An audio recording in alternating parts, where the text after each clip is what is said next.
Gusto mo bang malaman kung sino mga nagwi-wish sa inyo ng hindi maganda?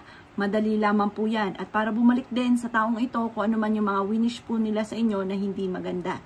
Kumuha po kayo ng mantika, kahit anong klase ng mantika mga bossing. Basta yung mantika na hindi pa nagagamit mga bossing ko ha. Ito pa mga bossing ko, ihahaplos nyo lamang sa gawing pulso po ninyo mga bossing ko, yung pumantikang ito. At lalagyan nyo po ito ng kapranggot na asin. Habang hinahaplos nyo po ito ay kayo nagwi-wish na kung sino man ang taong nananalangin sa akin ng masama ay bumalik sa kanya triple at higit pa ang lahat ng mga panalangin niyang masama. Paulit-ulitin nyo ito ng 7 beses mga bossing ko. At pagkatapos po niyan mga bossing ko, sa kaliwa naman po or sa kanan po ng inyo po kaliwat kanan, ilalagyan nyo po ng langis at ganoon din po mga bossing ko ipapahira ng asin. Ito pa mga bossing ko ay bahagya lamang po ang pagpahid.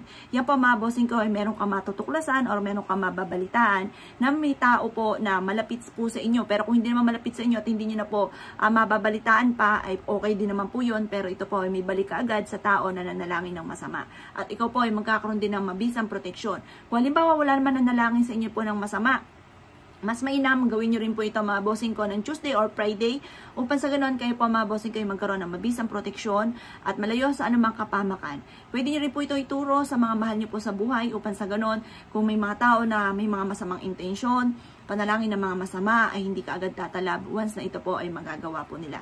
Ito po ay subok na mga bossing ko upang sa ganon yung mga tao na hindi maganda intention sa inyo at nananalangin ng masama ay bumalik sa kanila at maging lesson sa kanila para hindi na po sila parisan pa. Kaya kung ikinaniwala at naisyo po itong gawin ay siya mga boss. Good luck po sa po lahat.